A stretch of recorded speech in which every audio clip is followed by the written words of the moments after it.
This channel does not promote any violent, harmful, or illegal activities. All content provided by this channel is meant for an educational purpose only.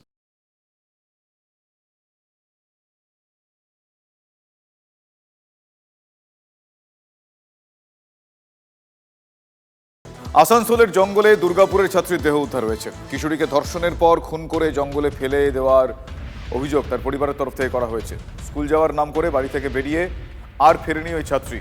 গতকাল ডামরা জঙ্গলে পাতা ঢাকা অবস্থায় তার দেহ উদ্ধার হয়। পরিবারের তরফ থেকে অভিযোগ করা হয়েছে যে এক যুবকের সঙ্গে দেখা করতে গিয়েছিল ওই পড়ুয়া। রাতেই অভিযুক্ত রাকেশ পাসওয়ানকে পুলিশ গ্রেফতার করে।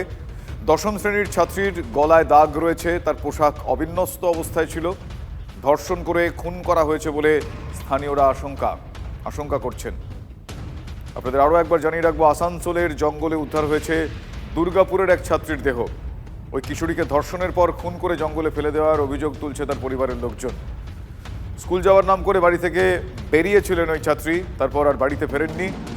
গতকাল ডামরা জঙ্গলে তার দেহ পাওয়া যায়, পাতা ঢাকা অবস্থায় দেহ পড়েছিল। পরিবারের অভিযোগ যে এক যুবকের সঙ্গে দেখা করতে গিয়েছিল ওই পড়ুয়া। ওই যুবকের নাম রাকেশ পাসওয়ান, যদিও পুলিশ পরে তাকে গ্রেফতার করে। দশম শ্রেণীর ওই ছাত্রীর গলায় দাগ পাওয়া গিয়েছে, তার পোশাক অবিন্যস্ত অবস্থায় ছিল বলে জানা যাচ্ছে। এখনো পর্যন্ত অনুমান ধর্ষণ করে তাকে খুন করা হয়েছে। ওই ছাত্রীর মা কি বলছেন শোনাবো আপনাদের। गया स्कूल खोजने के लिए, तो स्कूल में मेरा लड़की नहीं था। उसके बाद सवेरे गए फाड़ी गए, वहाँ लिखाए, फोटो उटू दिखाया और आपका लड़की मर गया। कैसा करके मारा कुछ?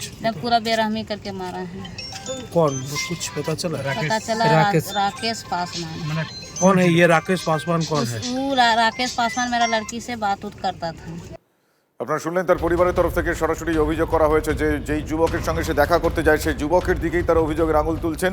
ওই যুবকের নাম রাকেশ পাসওয়ান, তাকে ইতিমধ্যে পুলিশ গ্রেফতার করেছে।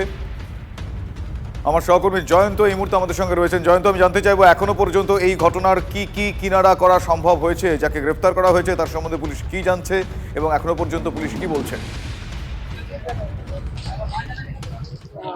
দেখো, আমরা এখনই এই মুহূর্তে মৃতার বাড়ির সামনে রয়েছি, যেটা মৃতার পরিবারের অভিযোগ যে আসানসোলে একটি ছেলের সঙ্গে এই মেয়েটির সম্পর্ক ছিল। সেই জন্য 28 তারিখ স্কুল যাওয়ার নাম করে আসানসোলে চলে যায় এবং পরিবারের লোকেরা সারাদিন খোঁজাখুঁজি করার পর 29 তারিখ অভিযোগ দায়ের করে, দুর্গাপুর থানায় নিখোঁজের অভিযোগ দায়ের করে এবং রাতেই পুলিশ জানায় যে তার মেয়ে উদ্ধার হয়েছে।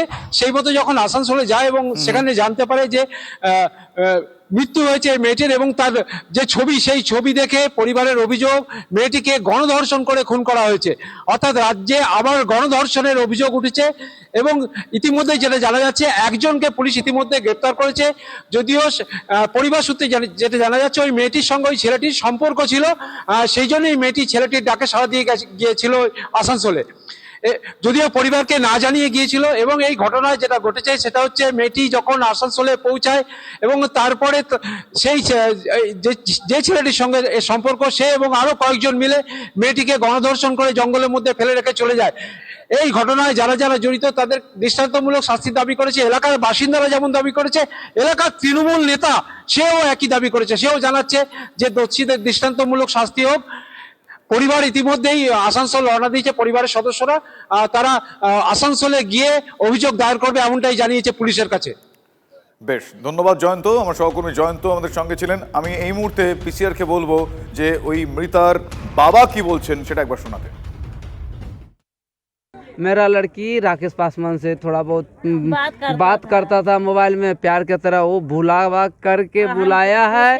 दोस्त का माफी हम करता रहे, हाँ, उसी के चलती वही उसका छोड़ा को कोई नहीं मारा होगा मेरे लड़की के, कोई नहीं। गैंग रेप करके एक आदमी एक लड़की के कभी कुछ नहीं कर सकता है। गैंग रेप उसका साथ 3 4 5 लड़का होगा, ऐसा करके लड़की के मारा। आप फोटो देखिएगा ना, तो फोटो कीजिएगा ना तो रूह कांप जाएगा, रूह कांप जाएगा।